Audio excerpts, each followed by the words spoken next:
Ashama harka fuunee maatii keenya nagaa waaqessiniif haa ta'u akkamiif jirtanii nuti nagaa jirraa galata waaqaa. Isinis immoo kan nagaa taataa waaqayyoorraa abdii qabnaa jirtanii fayyuma keessanii akkam jabaattu isiniin jenna. Egaa irras immoo deebi'ee dhufee jira ramaala isinii qabattee dhufe seetanii. Egaa akkuma beekamu samuuna waa'ee jechuudha deemsa biyya Arabaa nan deemaa jechaa ture irratti egaa akka dhibee qabda jedhee doktorri natti isinitti himee ture guyyaa tokko maal viidiyoo gasiisee ture. Innaa viidiyoo gasiiseen ture egaa maal seetanii ammas deemnee laallamee ture jechuudha. Ergasiillee doktora guddaa jechuun bakka mana yaalaa beekamaa jechuudha. Hospitaala osoo hin ta'in kan gillee hin jiraamne kan gillee deemee laallamee ture. Hojjaan kiyyaallee kiristoos miqqeenyaa natti ta'e.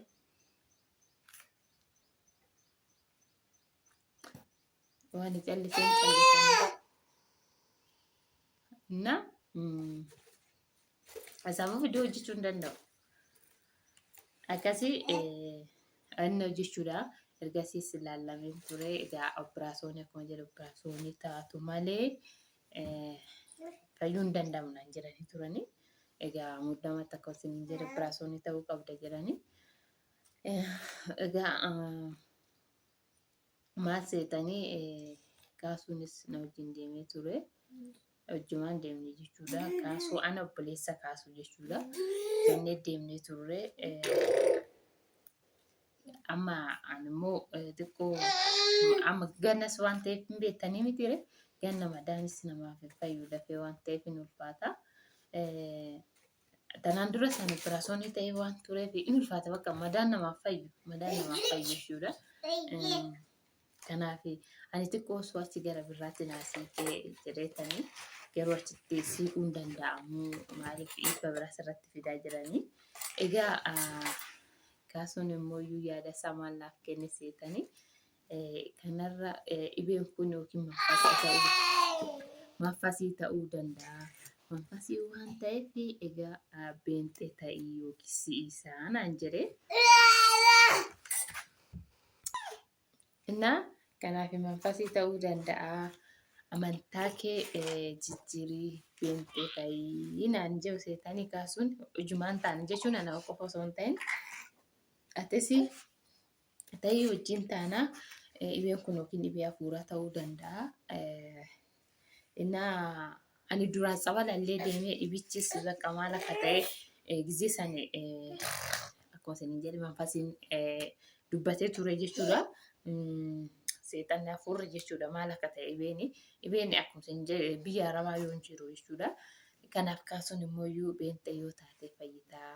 Beenxee ta'ii yoo cuufa biratti geessaa ofii fukkoo jechuun innis amaneetii miti jechuudha.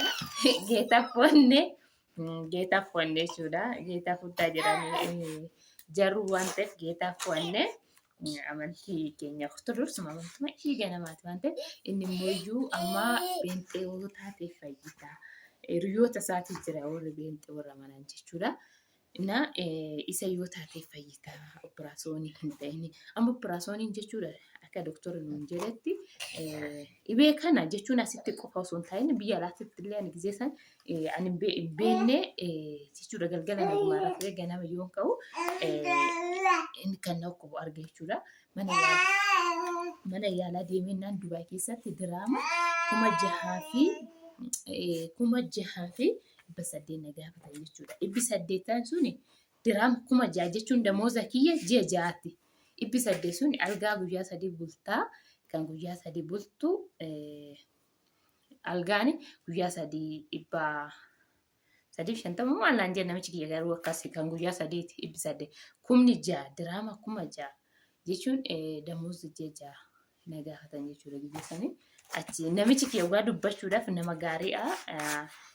Osoo akkana 2,000 minamina ta'e si gargaara naan jedhee ture jechuudha. 2,000 osoo ta'e 2,000 fuuna naan jedhee amma 6,000 kana muluu innis anis hin qabu naan jedhee xiqqoo harka qallatullee warra ani bira hojjedhe jechuudha. Arabas ta'anii jiranii miti giddu galeessa.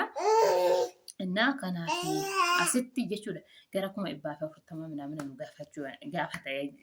gaafatu jechuudha doktorri akkanumatti tilmaame sanii oli jedhee dhibeen xiqqoo fagoo keessa deemee jira waan ta'eef qaama kee keessa innaa 140 ምናምን akkana nuun jedhe innaa kaasuun immoo kanarra dhibeen kun dhibee hafuuraa waan ta'eef dhibee hafuuraa ta'uu danda'a charchii yaqii amanii jedhe.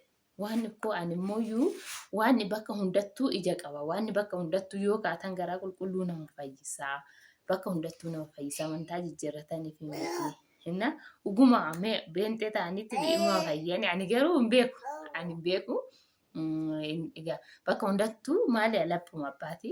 Bakka feete musliimallee ta'ee bakka beentallee ta'ee laphee waaqayyo laphee qulqulluu kaannaa nama fayyan jechuudha. Innaa kanaaf amma kaasuun olaanaa xiqqoo jechuudha. Sababii kanaaf inni immoo bakka amma operaasyoonii inni ulfaate kaffaltiin illee baay'ee tokko ulfaate sanirratti kan jira miti eeggannaa qoricha namni baay'eetu hojjetama waan ta'eef deebisee immoo operaasyoonichi illee dhibeenis bakka maleedha iddarra jira waan jiraniif amma hin beekamu jechuudha kan waaqatu beeka. Egaa akkasii isiniin jira kaasuun akkana naan jedhee nama ri'achiisee dura riyyaa isaanatti ergee riyyaan isaa akkuma isiniin jedhe riyyaan isaa ammaanni yookiin immoo beentedha. Kanaaf isatti ergeennaan ani sadinnaan ofumaanatti dubbate jechuudha. Kaasuun garuu akkas ta'eetii miti. Bakka fayyitti kinoo hin jiraame irratti Itoophiyaa irratti amma bakka nama du'e kana beentee nama fayyistu argeeti isa bakka oguma fakkaate egaa ogumatti fakkaate ani ogumallee fayyisan hin beeku ani jechuun ta'eeti isin agarra oguma beenteen ani dhibee kinoo namni tokko kan danda'e hin deemne yookiin immoo gizee tokko argeen jira raajii masarratti irratti jechuudha. TV araara irratti jechuudha. Kan bineensi nyaatee mucaa bineensi nyaatee foolii isaa hin jiru garuu mucaa san haqeetti fayyee galaan dhugaa ta'e mucaa sun dura fuulli isaa hin jiru jechuudha nyaatamaadha bakka boccoqamee jira foon isaa booda immoo kaatee fi minaamina jedhe fuulli isaa nusuu ta'e ani garuu wanni sun dhugumaayii kan jedhu ani gaafa natti ta'a yeroo baay'ee jechuudha. Innaa kaasuunis waan akkasiitii tokko miidiyaa waan fayyadamuuf hin argaa. Kanaaf ganaa operaasyoonii taatee sodaatee beektu maal sodaachisiitan iddarra waan ta'eef amma tasa idda sanootu kan yookiin du'uu dandeessi jedheeti. Maaliif wanta akkanaa fira kiyya keessa eessuma haadha manaa eessuma kiyyaa keessa jechuudha wanta kana mudate. Haadha manaa eessuma kiyyaa ishiinis dhibee garagara garuu kan ishiitiif kiyya jechuudha. Garagara ishiin kan ishii dhibee akka malee jechuudha maal akka ta'e beeku garuu dhibee macubaa maali jedhe. Na operaasyoonii taateetti tasa hidda tuqan jechuudha. Asalluma kana jechuudha. Asalluma hidda tuqanii amma waggaa 2 lubbuu ishee amaaru. Innaa waggaa 2 jechuudha. Erga boqattee balaa sanitti boqattee jechuudha. Hidda tuqan tasa doktoroonni jechuudha. Hiddarra waan ta'eef bakki hiddaa kun hin ulfaata waan ta'eef. Innaa innis amma isa yaadatee yookiin hin duuti minaamina jedhee bakka kanarra amanuu wayyaanaan jire ani immoo waan feellee duuti wanna feetillee akkuma isiniin jedhe armaan dura gara barbaadde natti haawwatu garuu amantaa kee hin qayyaru amantaa kee hin jijjiiru uffata miti namni uffata jijjiirrata malee ani amantaa hin jijjiirrata hin beeku naan beeku kan gidii waaqatu beeka yookiin immoo akkana naan jedhe amantaa kee hin jijjiirratin qazim jedhiitoo Aqiitoo fayyiitoo gadii naan jira. Innaa osoo namaan hin jechuudha akkanumatti yookiin ka'eetumaan akkas godha kaaqeetumaan dhibee sana walirraa kaasan dhangala'aa akkaan isaa seenaa jechuudha. Innaa meesii yaada keessan naa ibsa warri beentee keessattuu jechuudha. Beentuma siin jechuun warri hin beekne waan ta'eef oguma nama fayyisa moo jechuun waan nama fayyisa bargixa waan nama fayyisa garuu kan nu biratti fayyanii miti. Sabalattis deemanii ma fayyan ani yaada abduu ta'eetuma sabala xiqqoo daa'ima wajjin fi qe'ee manaaf jennee natti miti naaka badii sagalee wannoon haasoon natti mijachuu dideet malee sabali nutti dhiyoo jira jechuudha asumatti. Dhiyoo jira musliimni kiristaanni beenteen kan itti fayyanii hin jiru jechuudha dhugaa isinitti hima. Osoo amantaa isaanii hin qayyaarin. Amantaa isaanii osoo hin qayyaarin musliimni gara biraatti dhufanii jarri wayii anuujuu guyyaa gaddaa achitti ture nama sadii biyya alaatti qabaman jechuudha. Innaa biyya alaatti manfasii seexanaa Arabaatti jiranii asitti fayyanii deeman jechuudha. Innaa akkasii erree maaltu bade